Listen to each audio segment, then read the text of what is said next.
So here's the thing about manipulation. It's not just about persuading someone to do something. It's a lot more sinister than that. Manipulation is when someone uses social influence in a way that's self-serving, exploitative even. It specifically targets a person's vulnerabilities, like their trust or insecurities, to get what they want. And you're saying this isn't the same thing as persuasion, right? Because I feel people confuse the two all the time. Exactly. Persuasion is more about influencing someone in a, you could say, fairer way. It's about presenting ideas, laying out arguments. For example, convincing you to buy your first bike by focusing on its safety features. Manipulation, on the other hand, might involve scaring people into buying insurance by exaggerating dangers. See the difference? Oh, totally. Manipulation feels way more calculated, like when someone plays on your emotions to make you feel guilty about saying no. That's exactly it. Manipulation thrives on exploiting emotions, whatever they can pull strings on. Now, research shows that manipulators tend to have specific psychological traits. Most notably, they demonstrate low empathy, meaning they don't really care how others feel. They're also narcissistic, often believing their needs or goals take priority over everyone else's. So, like that colleague who always makes it seem like their emergency is somehow more important than everyone else's workload? Right, and they always seem to know exactly which buttons to push to get a reaction. It's not just about getting their way, it's about how they do it. Fictional characters like Frank Underwood from House of Cards are perfect examples. Ruthless but oh so charming. Manipulators are often charismatic because it makes their tactics more effective. Oh, Frank Underwood, prime manipulator. And interesting because in real life, people probably don't even notice this behaviour straight away, do they? They don't. Not always. That's the thing with manipulation. It tends to fly under the radar until the damage is done. And studies suggest that certain times in life make us more vulnerable to these tactics. Adolescents, for instance, are still developing their ability to critically assess situations, which can leave them more open to manipulation. Likewise, adults with low self-esteem, or those who are overly trusting, can also be at risk. Makes sense. It's like people don't even realise they're being played until they're too far in, and at that point, it's hard to untangle yourself. Exactly. And while a lot of manipulation stories focus on individuals, you can find it happening on larger scales too. Workplaces, politics, even entire social movements. The patterns are there if you know what to look for. This is fascinating. But I imagine now we're getting into the nitty-gritty, like how these manipulators actually work their magic. What tactics do they use? Exactly. And now that we understand how manipulation can sneak into our lives unnoticed, let's break it down further. One common tactic manipulators rely on is guilt tripping. It's exactly what it sounds like. Making someone feel unjustified guilt to control their actions. Think about a friend saying, "You never make time for me anymore," when you're clearly juggling other priorities. They're twisting reality to make you feel bad and consequently do what they want. Oh, wow. Yes. It's like they're putting the blame on you, even when it's not really fair. Exactly. And it's highly effective because guilt is such a powerful emotion. But let's not forget about gaslighting, a tactic that takes manipulation up a notch. When someone gaslights you, they distort your reality so much that you start doubting your own memory, perception, or even sanity. That one's the worst. You see it in relationships a lot. Like when someone says, "You're overreacting, that never happened," even when you know it did. Exactly.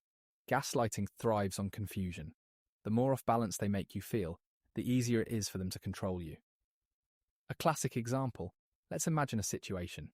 You've got a colleague who accidentally leaves you off an important email chain, then says, "Oh, I thought I included you, but you're always missing things, aren't you?" That little jab slyly undermines your confidence, right? It's strategic. Sneaky. And probably easy to fall for if you're already feeling insecure. What about the people manipulators target? Are there certain traits they look for?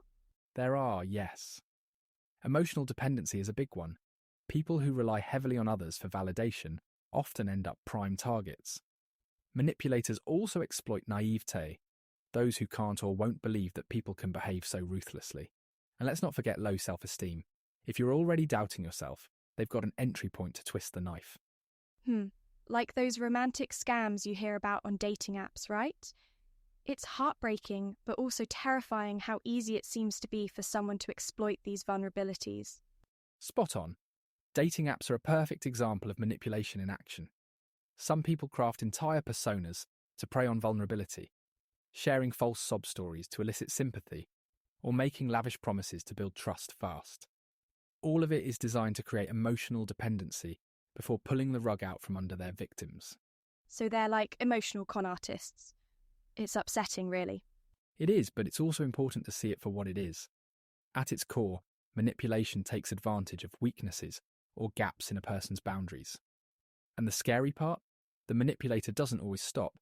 They often escalate when they see it working. So knowing how these tactics work, that's got to be key to protecting yourself. Exactly. Understanding these tactics is important, but it's just the starting point. The real question is, how do you defend yourself against manipulation? Well, the first step is to know the warning signs. Manipulation doesn't usually announce itself. It hides behind behaviours like excessive flattery, over-apologising, or even making you feel guilty for setting boundaries.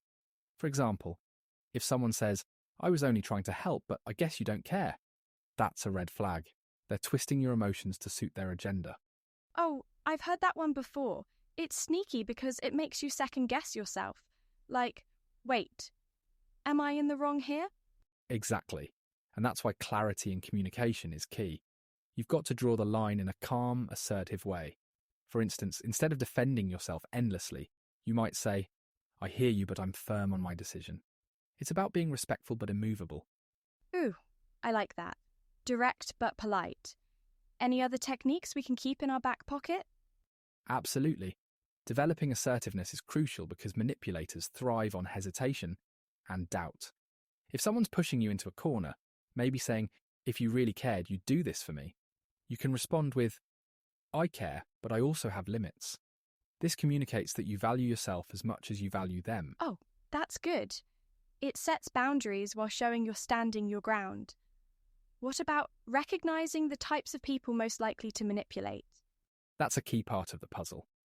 People with personality disorders, particularly narcissistic personality disorder, are often at the core of manipulative behaviours. Narcissists, for example, view relationships as tools for their gain. In workplaces, this might look like a boss who takes credit for your work, then convinces you it's for your benefit. In dating, it's often someone who love bombs you, lavishing attention early on, only to use that trust against you later. Yes, the whole sweep you off your feet act, only to drop the mask later. It's almost theatrical when you think about it. It is, and that's part of their charm. They know how to play the role. But once you understand these tactics, you can begin to dismantle their influence. Building self-esteem is a big one here. Focus on affirming your own worth, so you're not overly reliant on their validation. I love that advice. It's like the stronger your core, the harder it is for anyone to shake you. Exactly. And don't forget, seeking support is vital too, whether it's friends who can offer outside perspective or a professional therapist who can guide you. It's all about reinforcing your boundaries. And if the manipulation gets out of hand, don't hesitate to remove yourself from the situation entirely. It's not quitting, it's protecting yourself. So true. Sometimes walking away is the strongest move you can make. Any final thoughts for listeners? Just this. Manipulation thrives in the shadows, but knowledge shines a light on it. The more you understand the tactics and strengthen your own boundaries, the less vulnerable you'll be to these underhanded games. And remember, no one has the right to exploit you. Keep these tools in mind and you'll be much better equipped to stand your ground. Love that. And on that note, I think we've covered some powerful insights today. Thanks for joining us, everyone. And remember, you're stronger than you think.